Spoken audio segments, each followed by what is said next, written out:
Estamos iniciando mais um episódio do Casos Empresariais, um podcast em formato de roda de conversa. E é uma parceria da Conexão com Z com a Toledo Prudente Centro Universitário e apoio do programa Semente Educação. Cumprimento nossos ilustres convidados, parceiros e a toda a nossa audiência por estarem engajados conosco.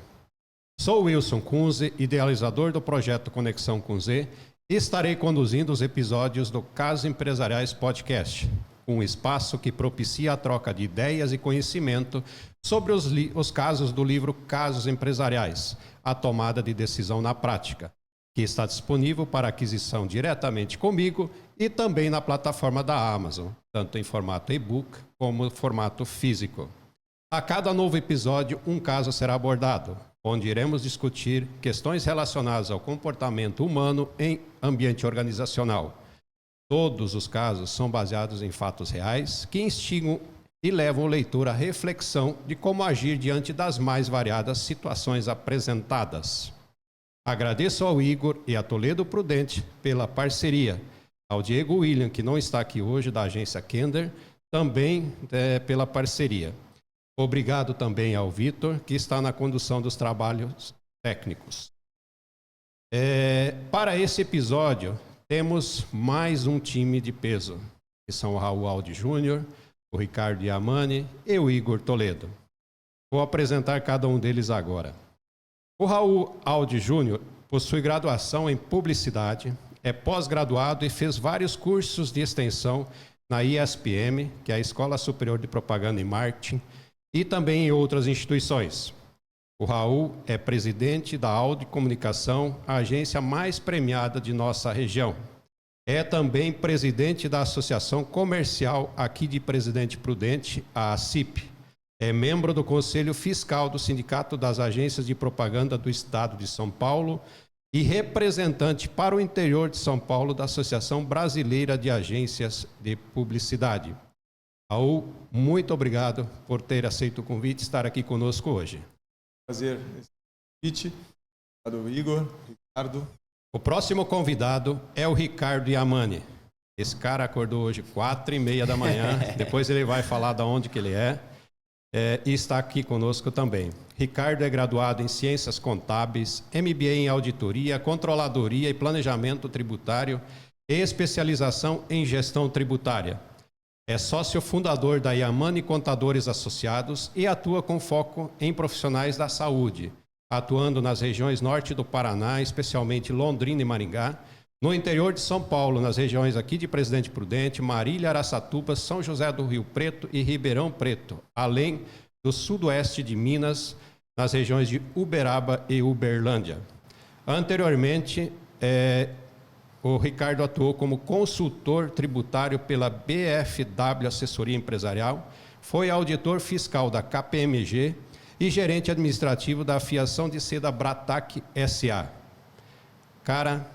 Ricardo, muito obrigado por estar aqui conosco, ter aceito o convite. É um orgulho para a gente também contar com a sua presença.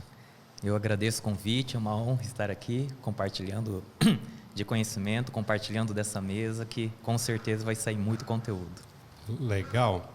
E o nosso terceiro, na verdade não posso nem dizer que é convidado, né? Tá toda vez aqui, né?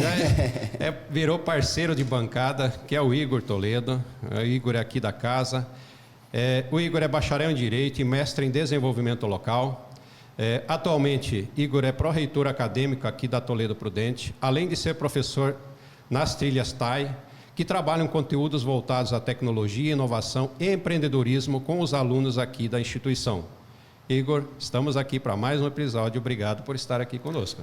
Obrigado, Wilson, Raul, Ricardo, tudo bem?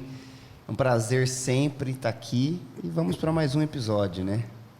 Bacana. Bom, vamos entrar aqui no episódio de hoje. Tá? O episódio de hoje ele é o caso 14 do livro, que é uma empresa que atua como agência de marketing. E neste caso, tá, nós temos um personagem principal, tá, que é o tal do Vanderlei. Porém, tá, esse caso ele é emblemático, porque existem várias situações que geram possibilidades aí para a gente poder trocar ideias, discutir né, envolvendo principalmente, tá, omissão, né, foco muito no resultado e talvez falta de foco no relacionamento, problemas de comunicação, questões éticas e vários outros, né? Vanderlei foi contratado há 3 anos, junto com outros novos colaboradores, em um momento que os donos da agência perceberam que precisavam mudar de rumo, já que o marketing tradicional estava perdendo espaço, né? Em função também da questão do avanço da tecnologia na área, né, do marketing. Na época, a agência já tinha 15 anos de mercado e os resultados não eram satisfatórios. Foi quando os donos perceberam que precisavam realmente fazer a mudança para o marketing digital. E a estratégia deu certo, ou quase certo, pois o tempo mostrou alguns problemas relacionados a Vanderlei. Vanderlei era considerado o cara do marketing, porém, alguns problemas foram surgindo e é sobre isso que a gente vai conversar hoje. Vanderlei era considerado workaholic, ou seja, um cara viciado em trabalho. Seu relacionamento com os colegas era instável, alternando com momentos de cooperação e outras de muita tensão. Apesar disso, os diretores estavam satisfeitos, tanto que o promoveram, após 1 ano de empresa, para o cargo de gerente de comunicação. A promoção piorou o relacionamento interno, onde os colegas o viam como o arrogante e autoritário. E aqui vem um fato importante. A diretoria da empresa acabou de saber que Vanderlei se apropriava das ideias e sugestões do time e as implantava, apresentava para a diretoria como se fosse de autoria dele. Enfim, com a questão dos plágios, Vanderlei não era o cara que a diretoria pensava. Afinal, ele usava esse conhecimento em marketing para vender uma imagem que não era uma imagem real do profissional que ele era. É a partir dessas informações que nós iniciamos o nosso bate-papo. E para a gente ter um rumo, tá, eu queria que vocês comentassem, colocassem a sua opinião sobre, por exemplo, qual que é o impacto dentro do ambiente de trabalho, pela experiência que vocês têm, quando você tem uma pessoa dessa no time. Tá? Quem quiser falar aí, fica à vontade. Bom, posso começar? Eu Claro. acho que em todo time nós temos aquela pessoa que ela fala muito e faz pouco, e tem aquela pessoa que faz muito e fala pouco. Então, a gente tem que saber identificar essa pessoa, essas pessoas, né? Cada perfil dessas pessoas e tratar elas, não digo diferente, mas dar uma abordagem específica para cada um. Eu, particularmente, não gosto muito do que fala muito e faz pouco, ou do que se apropria das ideias dos outros. Na minha equipe aqui na Toledo, eu presto muita atenção em quem fala muito eu. Porque normalmente essa pessoa que fala muito eu e não nós, é normalmente essa pessoa que fala muito ou que rouba as ideias. E eu vejo essa pessoa como uma erva daninha, num jardim. Não sei se alguém que tem jardim gosta de cuidar do jardim. Eu ontem estava tirando praga do meu gramado. Então, é aquela erva daninha que vai contaminando um ou outro. Então, às vezes, o Raul é um ótimo funcionário meu ali. Só que o Ricardo tem esse perfil. O Raul vai falar, pô, eu não vou fazer para o Ricardo levar a fama. Então, acaba que vai abaixando a régua para baixo, né? Vai abaixando a régua para baixo, vai limitando ali a equipe, né? Então, eu, particularmente, não sou muito a favor dessa abordagem, desse profissional, e não gostaria de ter na minha equipe. Exatamente. Apesar do ramo não ser uma área que eu atuo, mas as condições do personagem é algo que, na minha vida como consultor, eu presenciei vários casos semelhantes. E como o Igor disse, quando a pessoa traz para o eu e não nós, já é uma coisa que a gente tem que ficar atento. Um alerta, né? Um alerta. Já é um sinal de alerta. Já é um sinal de alerta. Está piscando, né? E a alta gestão tem que ficar atenta não só à sua, como se diz, a linha de baixo, mas também a motivação do chão de fábrica. Se o chão de fábrica ali já ficar desmotivado, tem algum sinal de que algo não está dando certo. Porque é muito comum, hoje em dia, pessoas se apropriarem do benefício dos outros. É assim, o que é bom eu fiz, o que é errado os outros erraram. Então, isso é um Perfeito. fato muito comum e eu vejo que a liderança, ela tem mudado um pouco a metodologia. Muita gente pensa que liderar é saber de tudo, é ser bom em tudo. E, na verdade, liderança é conseguir identificar o bom da sua equipe, conseguir extrair o que tem de bom na sua equipe. Então, quando você consegue enxergar aquilo que é bom na sua equipe, conseguir aproveitar e trazer o mérito para o grupo e não para mim, a equipe se desenvolve. Sim. Então, é uma camada de gestão que vai se comprometendo e compromete como a erva daninha mesmo. Ela compromete todo o contexto ali empresarial. Verdade. Bom, primeiro eu quero parabenizar aí, eu tive acesso aí, ganhei, na verdade, esse livro, autografado ainda. E, Acho que todos aqui ganharam. e aí realmente você vê, um livro que traz esses casos reais e faz a gente, né, empresário, são leituras curtas, né, casos curtos, bem, ao mesmo tempo superficial e profundo, né? E esse é um caso clássico realmente do que acontece nas nossas empresas, né? De maneira geral. Então, foi muito interessante. De fato, o impacto ele de um profissional desse é tremendamente negativo, né? Eu, como os casos todos, né, eu fiz algumas anotações, eu queria trazer aqui, né, para a gente ser mais pragmático e responder essa pergunta de fato. Primeiro que o Vanderlei causa essa divisão na equipe, atuando dessa maneira, né? Então, ele vai alternando entre a cooperação, né, e momentos de tensão, porque de fato é o que acontece, né? Porque seu comportamento ali é totalmente instável. Sua ascensão a um cargo de liderança, né, baseada em mérito, que é questionável, obviamente, né, a qualquer custo crescer, e a descoberta da sua conduta que compromete a confiança na liderança da agência. E, de fato, a gente vê parte disso, eu nunca tive nada muito diretamente parecido, mas é muito natural das pessoas, né, Ricardo? Assim, as pessoas, principalmente, para poder subir um degrau, não mede as consequências, né? Às vezes ele nem necessariamente ele está consciente disso. Ele está consciente disso, né? Nem passou pelo juízo de valores dele. Então, ali. assim, e de fato, assim, depende totalmente, sim, da cultura, né? Nós vamos falar certamente disso. Mas, assim, em linhas gerais, traz a diminuição da confiança, né? Da coesão da equipe, aumenta a rotatividade, o turnover aumenta, porque ninguém aguenta ficar do lado de um cara desse que quer tudo para ele, né? E, por fim, né, reduz a produtividade por conta dessa falta de colaboração. Então, esse caso realmente foi muito interessante, porque a gente traz muitos aprendizados ali, né? Legal. Agora, vocês concordam comigo que um profissional como o Vanderlei, se ele não tivesse essa atitude e ele tivesse uma ação oposta, reconhecendo, né, para a diretoria que as ideias partiram do time, né, esse cara teria muito mais respeitabilidade no mercado, dentro da empresa, inclusive no mercado, né?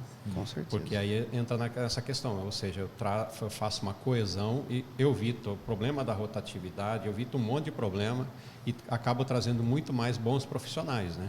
Ao invés de inibir, perder profissionais, eu acabo trazendo e, obviamente, o negócio gera um resultado financeiro e de relacionamento, de impacto social muito melhor. Vocês concordam comigo? Exatamente.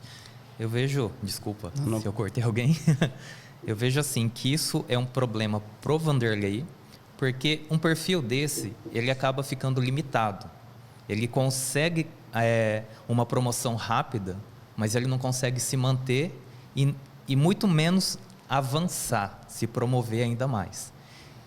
E é muito destrutivo para a empresa, porque uma equipe abaixo desmotivada começa a gerar essa rotatividade. Sim. E não encontra mais bons profissionais.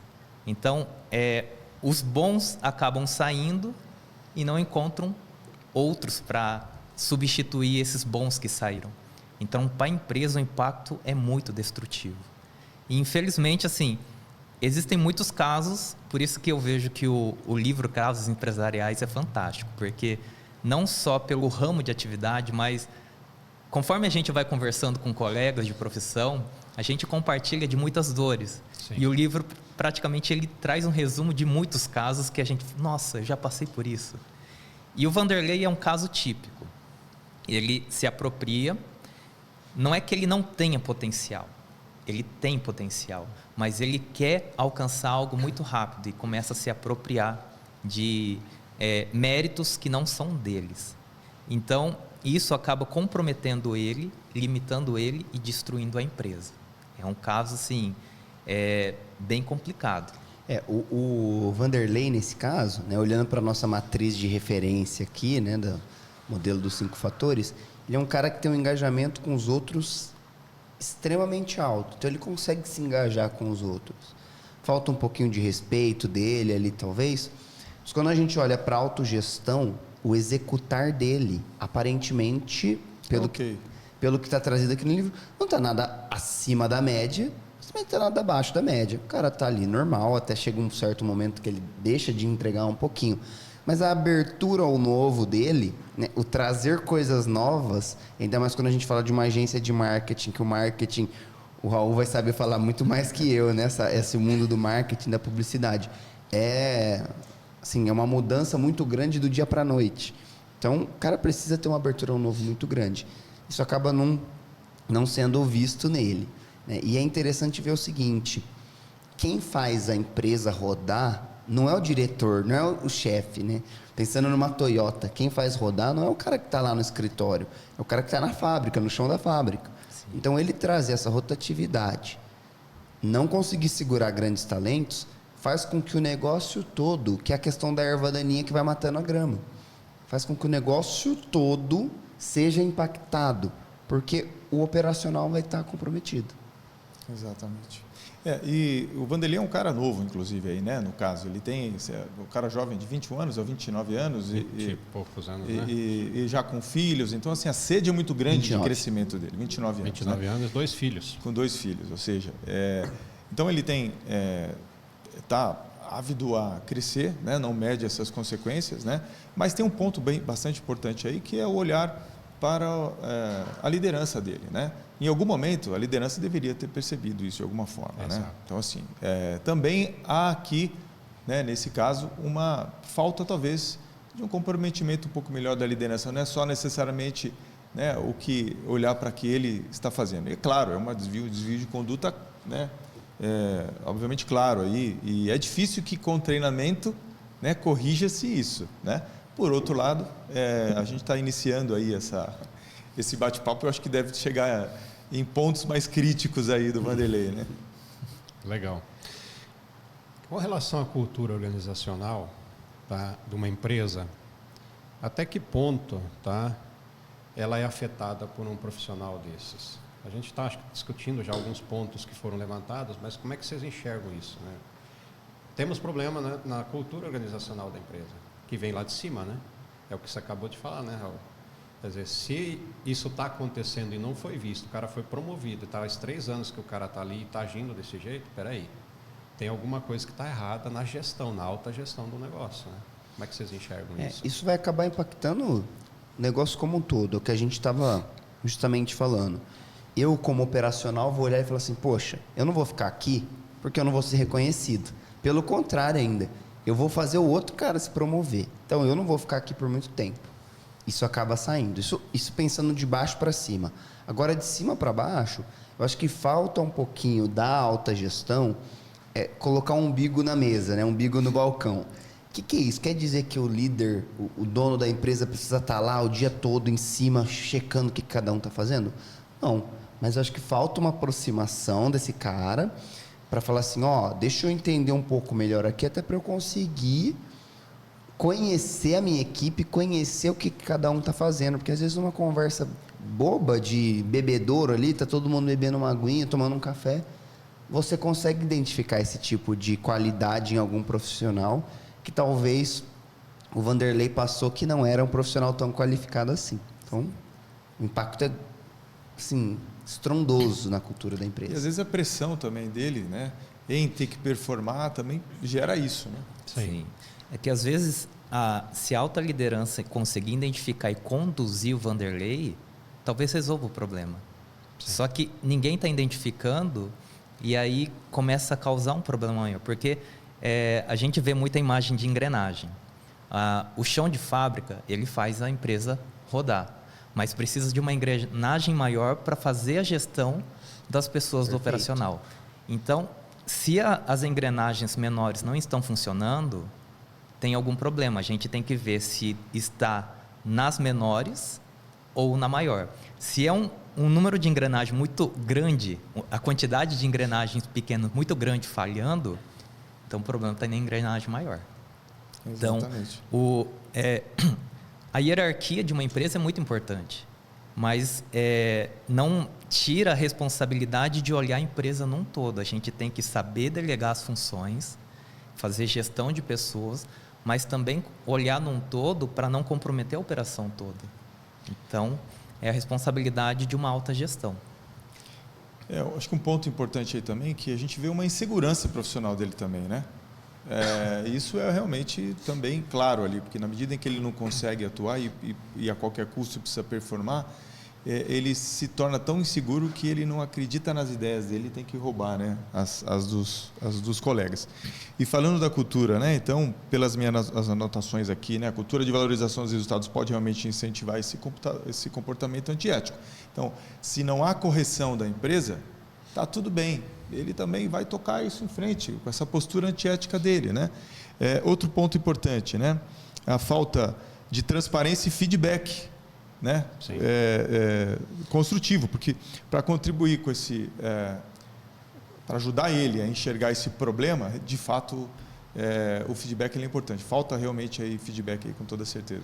E acontece um negócio que é interessante, né? Enquanto ninguém chegar e enxergar isso e falar para ele, ele não vai sozinho conseguir mudar. Eu particularmente, eu acredito que nesse caso aqui, dependendo do nível do eu ou do nós, tá? O quanto isso pode ser trabalhado, que isso a pessoa tem que estar propensa realmente a trabalhar, tá? Eu acredito que há a possibilidade do Vanderlei mudar de postura.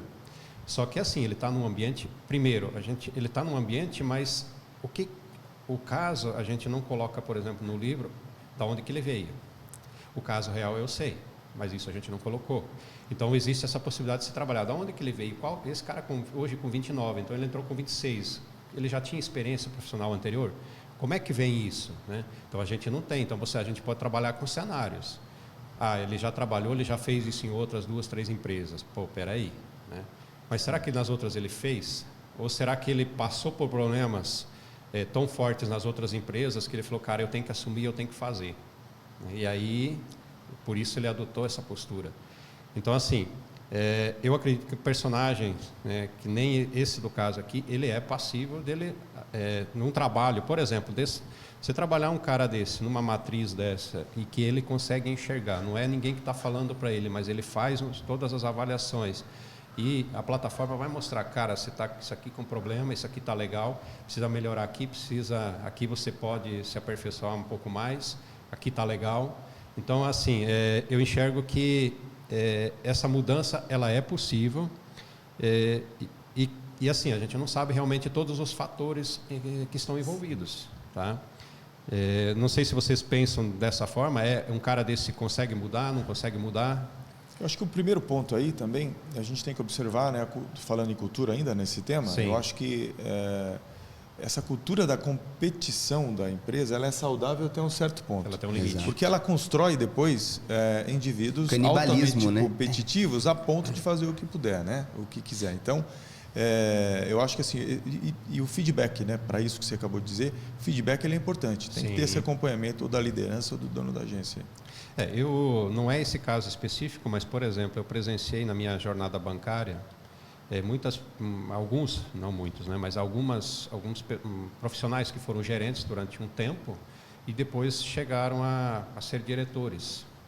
Tá? E como não teve uma correção nesse período, enquanto ele estava na gerência, atuando com esse perfil de se apropriar, cara, eram péssimos diretores, focados basicamente em resultados, mas relacionamento humano, gestão de pessoas, péssimo. Então você tinha os problemas que a gente já citou anteriormente, rotatividade, pessoas que queriam ser transferidas de diretoria, que não queriam ficar embaixo da asa desse cara, por quê? Porque ele era totalmente autoritário e se apropriava ele não dava reconhecimento ao que vinha do time, né? Tudo era ele que criava. Então são situações realmente problemáticas. Eu estou vendo que alguns estão falando, opa, peraí, está falando demais. Não estou falando demais. Por quê? Cara, isso não foi um caso nem dois, foram muitos, tá? Então, assim, as pessoas que talvez assistam e que trabalhavam no banco podem se identificar ou podem não, tá? Mas eu garanto que todos eles tiveram experiências e todas as grandes empresas acabam tendo esse tipo de profissional, né? Vamos lá, adiante. Quais vocês acreditam? Eu nunca vi uma implicação, por exemplo, jurídica, legal, em cima de um cara que tem uma conduta dessa, né? Como é que vocês enxergam a questão, o que é legal e o que é moral nessa atuação dele? Olha, falando como advogado, eu também não vejo nenhuma implicação jurídica legal, né? Não me lembro de ter alguma tipificação no Código Penal sobre roubar ideias, né? Mas posso estar enganado também. Mas tem uma questão moral. Eu não vou conseguir me recordar agora qual era o livro. Eu acho que foi do Dale Carnegie, Como Fazer Amigos e Influenciar Pessoas, que ele fala que a palavra que nós mais falamos é o eu, e a que nós mais gostamos de ouvir é o nosso próprio nome. Então, quando a gente olha para o Vanderlei, ele usa muito a palavra eu. E isso gera nele não sei, talvez somente o ego dele, e isso acaba mexendo um pouquinho com a moral. É moral eu roubar a ideia do outro? Eu, particularmente, não gosto. Até por isso que eu gosto sempre de honrar a fonte, né? Sempre lembra de onde que eu tirei essa ideia, de onde que veio isso, qual que é o meu repertório para estar falando isso. Então, assim, legalmente, eu não vejo nenhuma implicação, questão de demissão por justa causa, por exemplo. Mas pensando na moral, cultura e estrutura de um negócio, não vejo com bons olhos. Na verdade, existe uma situação aí, né? Não adianta só demitir Vanderlei, né? Você tem problemas internos de gestão mesmo, certamente, de processos, né? Existem Talvez várias coisas que precisam ser corrigidas.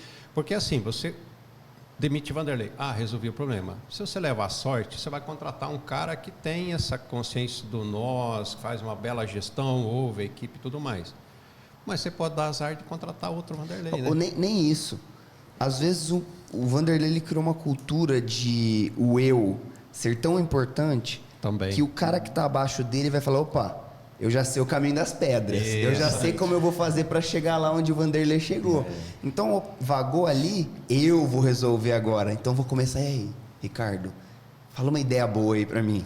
Raul, e aí, o que você tem de ideia? Wilson, e aí? E o cara começa a usar isso como, né, para escalar. Então, vai infectando realmente a equipe como um todo.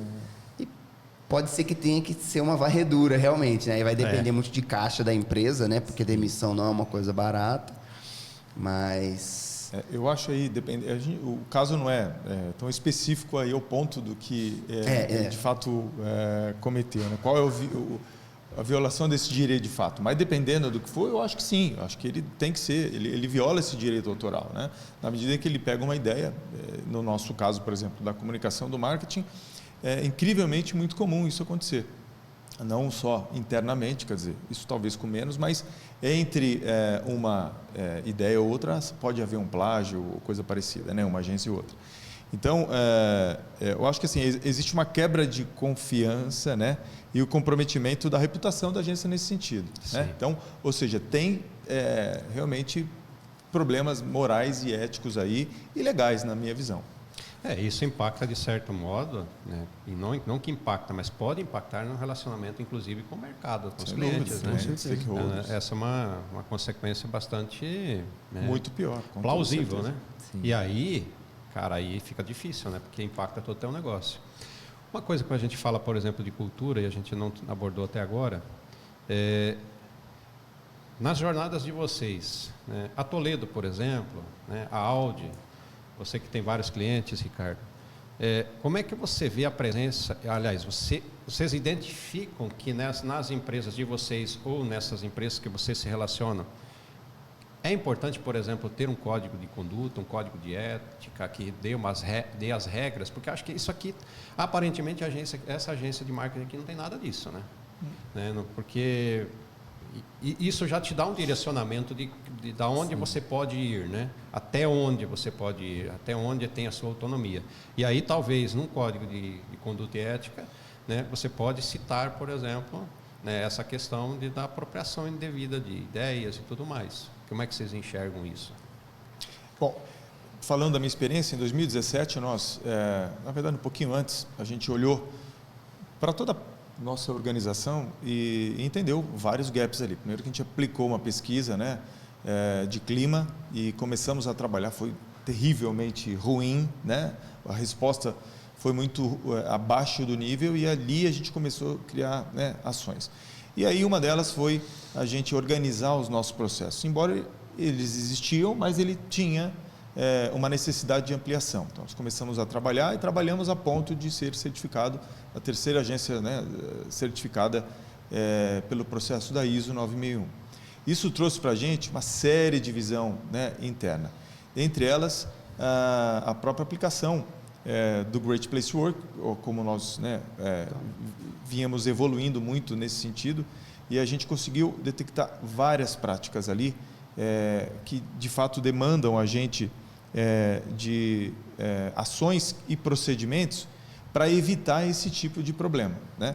Então, dentro essas a própria ISO, a gente entendeu a necessidade de seguir com algumas certificações além da ISO, mas como, por exemplo, o início de um processo de compliance na agência, né?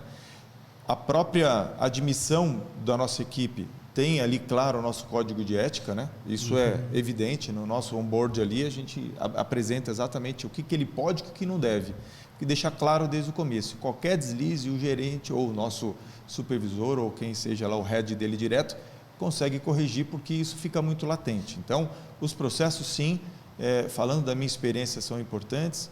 A gente está aí seguindo com o nosso caderno de compliance nesse momento, com certa dificuldade, por tudo que está mudando aí, falávamos há pouco, né? A gente não adianta nada a gente criar processo para a gente só, a gente tem que criar processo para o todo, e nós estamos ainda reconhecendo esse novo perfil, cenário, né? Esse novo perfil de colaborador que trabalha home office, né? Que também trabalha para outras empresas, muitas vezes com jornada dupla, isso é ruim. Mas para não sair do tema é isso. Eu acho que esses cadernos, esse compliance, eles são importantes. Eu vejo quanto mais afunilar as normas, as regras, mais fácil de aplicar e mais segurança a gente traz. Então, a gente vê que no mundo jurídico existe essa metodologia. Então, existe a Carta Magna, existe a CLT, aí a CCT e assim por diante. Então, quando a gente traz as nossas necessidades pontuais e personalizadas, a gente consegue aplicar uma norma de conduta dentro da empresa. Não pegar um modelo, todo mundo usa esse modelo, eu vou aplicar na minha empresa. À medida que eu não consigo aplicar na minha empresa, eu desisto de aplicar. E passa a não ter regras. E sem regras, corre cada vez mais riscos. Então, um código de conduta é extremamente importante para a gente conseguir ter um parâmetro e um norte para conseguir avaliar se a empresa está caminhando bem ou não e o que precisa ser ajustado. A partir de um código de conduta, eu consigo até ter um direcionador do que eu quero que o meu colaborador faça. Porque até então, se eu não tiver esse documento, como que eu vou poder falar para o cara o que é moral e o que não é moral? Porque isso vai muito da criação de cada um. Dependendo do background que esse cara tem aí, e principalmente teve filho com 21 anos, provavelmente deve ter sofrido um pouquinho aí. O background, e a gente não sabe o que aconteceu do 0 ao 21 também, né? Então, o que é moral? Depende muito, dependendo do estado que a gente está aqui, no Brasil, por exemplo, uma coisa é moral, outra coisa não é moral.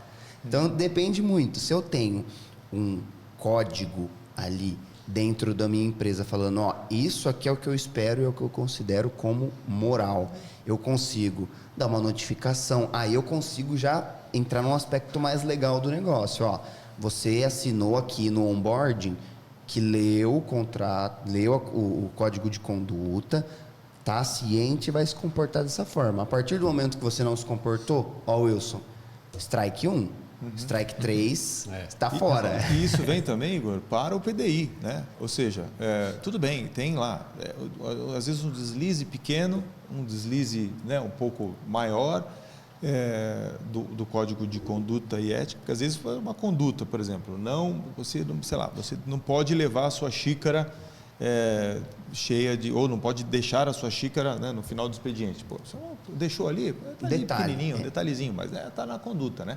Quando eu falo em ética, aí é mais difícil, mas essa atuação vai para o nosso PDI, né? Que é importante a gente... Exato. E aí, por exemplo, ela deixou o copo. Se eu não falo nada para você, você entende o quê?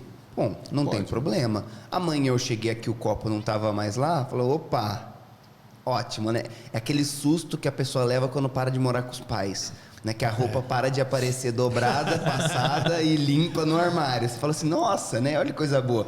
Eu jogo no canto do quarto, eu chego no outro dia e tá... Magicamente resolveu. Magicamente voltou para o meu armário limpa, né? Então a pessoa chega e fala assim, poxa, tá tudo bem. Se eu fiz, ainda limparam o meu serviço, né? Limparam a minha sujeira e não reclamaram, quer dizer que tá tudo bem fazer isso. E acaba virando um hábito. E depois você quebrar um hábito é muito mais difícil do que você criar um hábito instalado. Isso que você acabou de falar, só interrompendo um pouquinho, Ricardo, tem um caso no livro, tá? É muito interessante, né? O cara saiu de casa, foi estudar numa grande capital, e aí chegou lá, alugou um apartamento e ficou. Depois de 3 meses que ele se deu conta, poxa, eu tenho que dar uma limpada no apartamento. Nossa. O fogão não se limpa sozinho, né? O chão não se limpa sozinho. Então é muito louco, e é bem isso, né? É um choque de realidade, né? Quer dizer, mudou, né, o cenário, né? Mas desculpa, pode falar. Eu ia até comentar relacionado a isso mesmo. Quando a gente promove alguém, é importante acompanhá-lo nos primeiros meses. Sim. Por quê? Uma coisa é eu fazer o operacional. Eu tenho habilidades no operacional. À medida que eu vou sendo promovido, eu vou deixando de fazer o operacional e passo a assumir cada vez mais gestão de pessoas. Aí entra a matriz de referência. Exatamente. Então, o meu operacional é bom. A minha relação social não é tão boa assim. Então, a gente tem que ir trabalhando nesses detalhes. E eu vejo até, na hora que estava falando do Vanderlei, tem até aquela frase assim, dê poder que você vai conhecer a pessoa. E às vezes é isso. Exato. O Vanderlei, como profissional, é bom. À medida que deu poder para ele se apropriou daquele poder e não soube controlar, fazer gestão daquele poder e comprometeu a gestão de pessoas. Perfeito. Um outro tópico uma outra característica, na verdade, que Vanderlei apresenta aí na descrição é o cara que é viciado em trabalho. Vocês já tiveram experiências na vida real de vocês de trabalharem, ou talvez vocês já foram workaholics em algum momento e disseram, opa, peraí, tá errado. Como é que vocês enxergam isso? Qual a experiência que vocês podem compartilhar aí com o pessoal, com a nossa audiência aí? Olha, eu acho que vai muito de momento, tá? Eu já tive problemas com isso, eu pessoalmente, e eu digo, né, o Vanderlei aqui foi pai novo, eu fui pai novo também, eu tenho 26 hoje, minha filha nasceu, eu tinha 24 anos. Então, foi um momento que eu falei assim, bom, vou me enfiar no trabalho para eu conseguir dar uma boa qualidade de vida. E realmente, num primeiro momento, era chegar 8 da manhã e sair 8 da noite e ficar em casa ainda no celular mandando e-mail, sabe? Era num nível assim. Mas depois você vai percebendo. Então, acho que não sei se todo mundo passa por essa etapa, mas eu acho que é preciso em algum momento a pessoa ter uma etapa de não ser workaholic, mas de ter um foco um pouco maior no trabalho.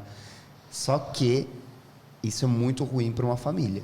Eu percebi que eu não dava atenção, chegava em casa, ficava no celular. Então tem que ter essa autoconsciência de falar, eu vou focar no trabalho, mas ao mesmo tempo eu vou ter que dar uma atenção para minha família. Eu ouvi um profissional, chama Jerônimo Temel, inclusive ele tem um podcast também muito bom, chama Sai da Média. Ele fala da teoria do cobertor pequeno, que você quer cobrir uma área, eu quero cobrir a cabeça, o pé fica de fora. Eu quero cobrir o braço, o outro fica de fora. Acho que tem muito disso. Então você tem que tentar equilibrar o cobertor para o trabalho ele não suprir a sua família. Então vou deixar pelo menos os amigos de lado, mas vou dar atenção para a família e trabalho. Porque se você não calcular direito o tamanho desse edredom, desse cobertor, você vai acabar dando só foco para o trabalho e vai acabar isso impactando em outras coisas da sua vida. Eu concordo com o Igor. Eu também passei por uma fase semelhante. E eu falo assim, a gente não consegue aumentar as horas do dia. Todos os dias são 24 horas. Exato. O que a gente precisa saber é fazer a gestão de tempo. E a gestão de tempo depende de cada fase. Eu sou estudante, eu tenho mais tempo para estudar, menos tempo para trabalhar. Eu sou formado, agora eu diminuo o tempo de estudo, aumento o tempo de trabalho. E assim por diante. Agora eu casei, eu tenho que ter tempo para minha esposa, eu tenho que ter tempo para os meus filhos. Então é uma questão de gestão de tempo que a gente vai adaptando em cada fase da vida. Eu, aos meus 25 anos, por exemplo, no auge da auditoria, eu tive um princípio de AVC, porque eu era um workaholic. Queria trabalhar, ganhar, assim, aproveitar o tempo que eu tinha, trabalhava 26 horas por dia e achava, não, saúde de quem é novo vai aguentar. Agora é a hora, né? Agora é a Deve ter hora. sido uma grande lição para você isso, então, né? Sim. Então, eu vejo assim que hoje, por exemplo, que eu sou também pai de 2 filhos, eu não posso dedicar tanto tempo assim para o trabalho e comprometer a minha família. Então, a gente tem que ter esse feedback também, conseguir enxergar isso. Aí eu vou contratar aquela pessoa. Qual que é a condição de vida da pessoa? Ele é pai, ele é marido. Então, assim, como que está a casa dele? Se ele organiza bem a casa dele, então, consequentemente, existe uma chance maior dele também fazer uma boa gestão aqui dentro da empresa. Agora, se ele não sabe nem fazer gestão de si mesmo, gestão da sua família, há um grande risco dele também não fazer gestão daqui da minha empresa. Bom, eu acho que isso está ligado diretamente ao ambiente de trabalho onde você está, né? Então, assim, tem realmente fase, concordo 100%, mas também há uma responsabilidade muito grande da empresa em colocar esse limite, né? Entender que se você apertar esse colaborador, ele vai trabalhar mais do que deve, e não tem a ver só com produtividade, né? Eu concordo também totalmente com a sua gestão de tempo, mas isso também é treinamento, isso a gente tem que prover isso de alguma maneira, né? Vou dar um exemplo por mim lá. Eu vivenciei isso muito, né? Sempre fui muito ativo, não vou nem dizer workaholic, mas assim, por natureza eu sou um daqueles que tem que colocar um limite, e eu sou muito consciente com isso, né? Em nenhum momento, graças a Deus, me prejudicou diretamente a ponto, né, da família, da saúde. E com essa visão, na nossa empresa hoje, muito diferente do que talvez 99% das agências de comunicação, a gente briga para as pessoas irem embora. Fala, amigo, 7 horas, né, vai embora, né? A gente flexibiliza o horário. Então, você tem um perfil que você não consegue acordar 7 horas da manhã, pô, tá bom, que hora você quer entrar na agência? 8h30? Tá bom, a gente criou lá quem entra às 8, quem entra às 8h30. Se o cara também quer às 9 horas, também a gente vai organizar para que ele se organize com relação, né, à sua gestão. E isso, de fato, eu acho que cabe à empresa olhar isso, evitar, por exemplo, as horas extras, né? A não ser quando ela realmente for preciso, porque senão no dia seguinte ele não vai produzir, ele vai ficar desestimulado e você tende a perder muitas vezes um potencial, né, colaborador. E você sabe, Raul, tem um livro que eu li recentemente que fala sobre a metodologia Scrum, não sei se vocês já ouviram falar, a arte de fazer o dobro pela metade do tempo. E nesse livro ele traz um estudo justamente que fala isso.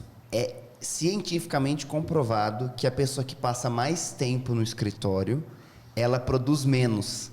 Então, essa pessoa que trabalha 16, 20 horas, em questão de produtividade, a qualidade e produtividade dela é menor do que se ela ficasse às 8 ou 10 horas ali dentro. Exato. Porque a cabeça da pessoa começa a ficar cansada. A pessoa começa a tomar decisão... E perde o foco, né? E perde o foco. A tomada de decisão, ela é como se fosse uma barrinha ali de estamina, né? De energia. Ele vai produzir um tempo, mas depois ele vai falhar lá na frente, é natural. Exatamente. Né? Quase que como uma máquina. Né? Exatamente. E tudo, vocês vejam que tudo que a gente comentou, tá, reflete aqui nessa matéria. Exato. Né? A gente está falando de foco, de organização, determinação, e aí por aí vai, né? Abertura ao novo, criatividade, respeito. Então, assim, são temas extremamente valiosos, né? A gente está partindo aí, a gente está com mais ou menos aí uns 40 e poucos minutos, já estamos entrando na parte mais para o final. Eu queria ouvir de vocês os comentários, mas principalmente uma observação que eu fiz aqui na última pergunta que eu trouxe. Obviamente, o objetivo não é abordarmos aí as 20 e poucas perguntas que eu formatei, mas essa aqui eu acho que é importante nesse caso. Queria ouvir de cada um de vocês, né, o que vocês fariam com o Vanderlei dentro do que está descrito do caso e na possível interpretação do antes ou depois. O que vocês fariam com um cara desse dentro do time? E uma última etapa, um último desafio, isso aqui veio na minha cabeça agora, é vocês formularem uma pergunta especificamente para alguém que está aqui na bancada, inclusive para mim, se vocês quiserem. Tá? Legal. Então, assim, responder isso, né, o que você faria com o Vanderlei, e já vai pensando na possível pergunta que vocês fariam para alguém que está presente aqui. Bom, hoje, na minha atual organização, demitiria sem pestanejar absolutamente nada. Não, mas ele não merece uma chance? Ele mereceu dentro dos nossos processos. Deveria ter visto ele, iria ele e provavelmente o head dele também. Né? Tem coisas que, de fato, a gente não falou dos soft skills, hard skills. Né? Exato. Talvez essa seja uma pergunta minha para você. Né? Tá. A gente tem, dentro dos soft skills, talvez muito mais importância em determinados momentos do que os hard skills. Né? Claro que a gente não pode ser romântico aqui. Né? Nós vivemos de empresa, vivemos do nosso lucro, mas tem coisas que a gente não pode aceitar enquanto organização, que são os valores. Né? Então, o Vanderlei, nesse caso ali, rodava fácil na gestão que a gente está hoje. Mas concordo que ele deveria ter tido, né, o seu treinamento, o seu código de ética, né, para que ele pudesse, no seu desenvolvimento, ser, no momento ideal, comunicado. Né?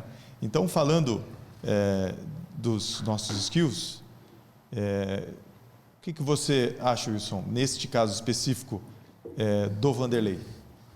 Aparentemente, o caso, tá, na verdade, assim, eu não posso dar a solução real que aconteceu nesse caso aqui especificamente. Só para vocês entenderem e explicar isso é importante, os fatos apresentados que são reais envolvem o comportamento desse personagem, mas ele não era, o nome dele não era Vanderlei, não necessariamente era um homem, também não necessariamente aconteceu dentro de uma agência de marketing, mas os fatos, né, do perfil de Vanderlei são verdadeiros. Tá? Vanderlei é um cara assim, que aparentemente, tá, ele tem hard skills boas, tá? Ele tem capacidade, ele tem conhecimento. O problema é soft skills. Tá? Ou seja, quando você fala em respeito ao colega, né, a questão do relacionamento, gestão de equipes, né? Então, um gestor, cara, eu vejo assim, um bom gestor, um bom líder, ele precisa se relacionar com as pessoas. Isso é fundamental, uma característica fundamental. Precisa estar ali, ouvir todo mundo. Né? O fato de se apropriar das ideias dos funcionários é uma falha gravíssima. Tá? E assim, entra naquilo que o Igor fala, né? As pessoas, né? Não é só o Igor, né? Isso a gente encontra na bibliografia, né? As pessoas hoje são contratadas pelas hard skills e são demitidas pelas soft skills. Sim. Que envolve justamente essa questão do comportamento, a capacidade de relacionamento, a capacidade de se comunicar, de se expor, e que é um dos grandes problemas das gerações atuais, principalmente a geração Z, que a gente conversa e vê muitos artigos sobre isso. Inclusive, eu estou escrevendo um artigo hoje para o jornal Imparcial, falando um pouco disso. Tá? Ou seja, né, o impacto da parte comportamental da geração Z para o mercado de trabalho. Né? Então, As soft skills é o que te mantém no emprego. Se você acha que você fica num trabalho, numa empresa, pelas suas hard skills, pode mudar o pensamento, porque o que te mantém dentro de um ambiente de trabalho são as soft skills bem desenvolvidas, a capacidade de resiliência, a capacidade de lidar com frustração, né, ter o foco, ter disciplina e por aí vai. Tá? É basicamente o que eu falo, que está retratado nessa matriz aqui, né, que é do projeto aí Semente Educação. Então seria mais ou menos isso aí. Excelente. Certo. Eu ficaria numa situação um pouco complicada. Eu tentaria dar uma segunda chance para o Vanderlei se eu identificasse que a falha partiu de mim também. Como gestor, eu não consegui identificar essa falha antes, deixei a situação acontecer. Eu daria uma segunda chance para o Vanderlei para tentar dar um bom exemplo para o restante da equipe. Mas se chega um caso muito extremo, aí seria demissão e tentaria encontrar alguém na equipe, ao invés de contratar alguém de fora e desmotivar mais ainda a equipe, eu tentaria encontrar alguém na equipe com potencial de liderança, de gestão de pessoas e também com um perfil operacional bom e tentaria promovê-lo no lugar do Vanderlei. Porque eu vejo que já aconteceu em muitos casos que eu acompanhei de demitir um gestor e colocar alguém de fora. E aí o pessoal de baixo fica ainda mais desmotivado. Pela questão de que a empresa está dando uma sinalização de que, cara, eu não tenho ninguém preparado aqui dentro para assumir um cargo de gestão, né? Eu vou trazer alguém de fora. Isso acontece mesmo. Tive muito disso dentro do banco, tá? Não sei se hoje continua assim, mas o Bradesco tem muita essa filosofia, né? Eu promovo da base sempre, né? Eu vou trazendo gente nova lá embaixo. Isso. E aí eu vou dando oportunidade de crescimento. É um perfil que o Banco Bradesco teve no passado, não sei atualmente se está ainda desse jeito, mas me parece que sim. Bom, eu passei por um Vanderlei recentemente, né? Então eu também demitiria, não ia...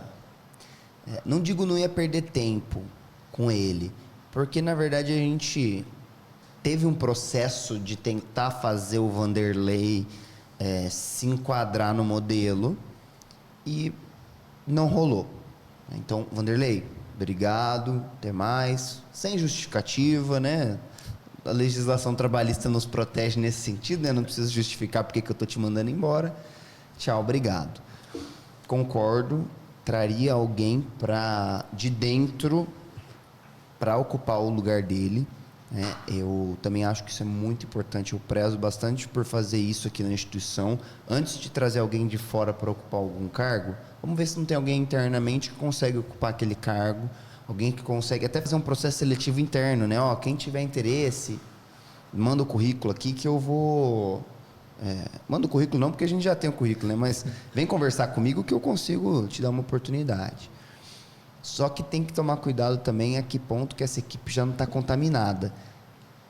Eu já vi, assim, não foi o que aconteceu dessa vez, mas eu já vi casos em que teve que ser feita demissão, era uma equipe pequena, uma equipe de 3 pessoas, que teve que mandar todo mundo embora. Porque se ficasse um ali dentro, o problema ia voltar. Sem dúvida. Então, tem que fazer essa análise e principalmente aproximar um pouco mais daquele setor ou daquela equipe. Para falar assim, tô aqui, né, o gestor, né, a alta gestão, tô aqui, tô observando, é assim que as coisas vão funcionar agora. Se não, a chance de acontecer a mesma coisa é muito grande. Vai perguntar para quem? Deixa eu pensar numa pergunta fácil. Ricardo também. Eu vou fazer uma pergunta, na verdade, aberta para vocês.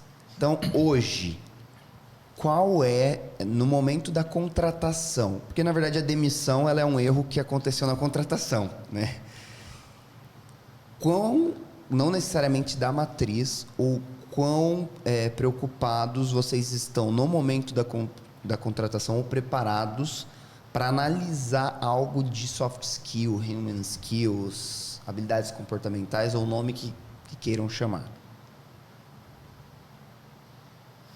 Bom, eu acho que a gente tem que evoluir muito na nossa empresa. De fato é isso. O fato é que quando a gente contrata é porque alguém pediu. Normalmente é isso, né? As empresas contratam porque estão precisando e muitas vezes não planejam a contratação. E o segundo ponto, às vezes você também não tem no mercado aquelas competências, né? Que realmente são necessárias para aquele cargo. E de fato é isso. Então, naturalmente, a gente acaba colocando para dentro sem essa revisão completa, até porque você tem que contratar alguém. Esse aqui, entre 100%, está ali, põe para dentro aí um erro, né?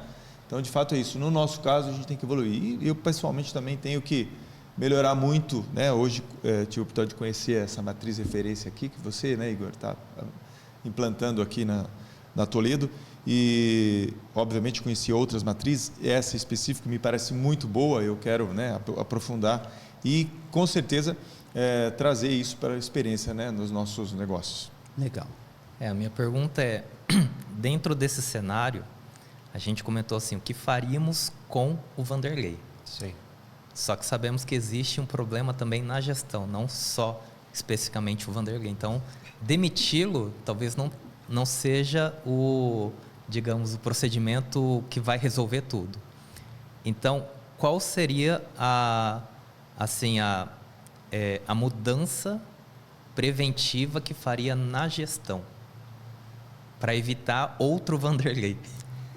Bom, eu acho que, pensando numa empresa, não sei se aí a gestão do Vanderlei seria necessariamente os donos da empresa ou o nível C ali da empresa. Se for o caso que tenha um intermediário entre o Vanderlei e os donos da empresa, eu penso que é a hora desses donos da empresa se aproximarem para ter uma noção do que esse gestor está fazendo. Por que ele deixou chegar a um ponto, né? A esse ponto, porque o Vanderlei só ficou dessa forma porque alguém ensinou ele a chegar nesse ponto, né? Então, talvez seja o caso. Acho que o Raul falou algo nesse sentido, de que o head dele rodaria junto também, né? Possivelmente o head dele rodaria junto também. Então, tem que fazer essa análise. Agora, se não tiver nenhum intermediário e o próprio dono da empresa é o superior direto do Vanderlei, aí eu abro essa pergunta para vocês, porque daí é uma questão bem complicada. Não dá para ele se demitir, né? Exatamente. A não ser que seja ali uma família, ou tenha mais de sócios, e esse outro sócio conseguiu identificar que o problema está no sócio dele, e tenha essa abordagem, mas é uma questão muito mais delicada do que se tiver um intermediário ali. É uma situação que vocês estão falando, não é o caso específico aqui, mas eu já presenciei donos de empresa que permitiam isso e incentivavam. Sim. E aí nós são muitos, viu? São muitos. E aí entra a questão, cara, até que ponto eu, como colaborador, quero permanecer numa empresa dessa, onde os caras se apropriam das minhas ideias, não reconhecem o meu valor, né? Eu trago coisas novas, mudanças, mas sempre foi o dono que... E aí, alguns desses casos, o próprio dono se apropriava. Não, mas numa conversa eu falei disso. Como você? Então, essas situações são complicadas. Aí eu digo o seguinte, você como colaborador, se você presenciar um fato desse, avalia seriamente em trocar de trabalho, trocar de ambiente, porque esse ambiente contamina, né, Raul? Sem dúvida. Tá coberto de razão. Gente, estamos próximos de 1 hora, né, Vitor? Pelo meu cronômetro aqui. Pessoal, agradeço de coração, Ricardo, né? Eu sei que você... Conta um pouquinho, que hora que você saiu de casa, 4 e pouco da manhã. De onde você veio? Da onde você veio, né? Até para o pessoal saber, inclusive, né, do seu trabalho, pode contar um pouquinho também, eu acho que é importante aí. Certo. Atualmente eu estou residindo em Palmeira do Oeste, interior de São Paulo, próximo à divisa ali com Mato Grosso do Sul. Dá quantos quilômetros daqui? Dá quase 300 quilômetros. Então, Esse cara saiu, andou 300 quilômetros, 4 e pouco da manhã para estar aqui conosco. Então, cara, muito obrigado. Muito obrigado, cara. Isso só demonstra a honra de estar aqui, aceitar esse convite. Eu me mudei recentemente. Recentemente não, o tempo passa muito rápido, né? Faz praticamente 1 ano que eu tomei essa decisão. Voltei para ficar próximo da minha família e da tentar dar um pouquinho mais de qualidade de vida para os meus filhos. Então, é uma cidade bem pequena, interior de São Paulo. Então, isso proporciona um pouco mais de qualidade de vida para os meus filhos. Só que não me impediu de aplicar o meu projeto de expansão do negócio. Pelo contrário, ele fortaleceu ainda mais o meu projeto de expansão, que até então eu atendia especificamente a região de Londrina, onde fica a matriz do meu escritório. E o fato da gente atender um público bem específico, que são profissionais da saúde, médicos, dentistas, fisioterapeutas. Então, essa mudança para cá permitiu a gente atender a rota de Londrina até Palmeiras. E a gente começou a atender as capitais regionais. Legal. E isso foi abrindo o mercado. Então, todo mês, quando eu vou para Londrina, eu aproveito o caminho. Não penso só no destino, ou na origem destino. Faz a logística, né? Mas faço uma logística das oportunidades no meio da rota. É legal. Então, isso permitiu, por isso que hoje eu atendo região de Prudente, Marília, Araçatuba e ali o sudeste de Minas, que fica próximo ali de nós também. Cara, só temos a agradecer a sua presença aqui, a sua contribuição foi altamente valiosa, como a de todos, né? Raul, quer deixar uma palavra final aí? Sim, primeiro, assim, de novo, né, agradecer aí ao Wilson, o Igor. Foi muito legal visitar aqui a Toledo novamente, né, e ver que vocês não param, né, de se transformar, e isso é muito legal, né. Ao Ricardo, que tive a oportunidade de conhecer hoje, foi um prazer. E é isso, a gente segue aí nas nossas vidas profissionais, né, e pessoais, querendo sempre evoluir, né, e bate-papos, né, como esse são fundamentais para que a gente principalmente aprenda, né, e saia daqui cada vez mais rico. Então, muito obrigado aí. Igor, hoje vamos mudar em relação ao outro episódio. Você faz o encerramento. Bom, beleza. Essa dobradinha que a gente faz aqui. Então, agradecer a presença. Ricardo, que pegou aí 3 horas praticamente de estrada. Do Raul. Agradecer o Wilson também por idealizar e colocar esse projeto não só no papel, mas fora dele também. Muito obrigado. Alta gestão e abertura ao novo. Exato. Em dia. Agradecer o Vitor. Hoje é o último podcast dele aqui com a gente, né, Vitor? Semana que vem a voz de Deus nos abandona, né? Mas está sempre em nossos corações. E agradecer também quem está assistindo, seja pelo YouTube, seja pelo Spotify ou qualquer plataforma de divulgação, e esperamos vocês no próximo episódio. Valeu. Gente, gratidão. Um abraço a todos aí.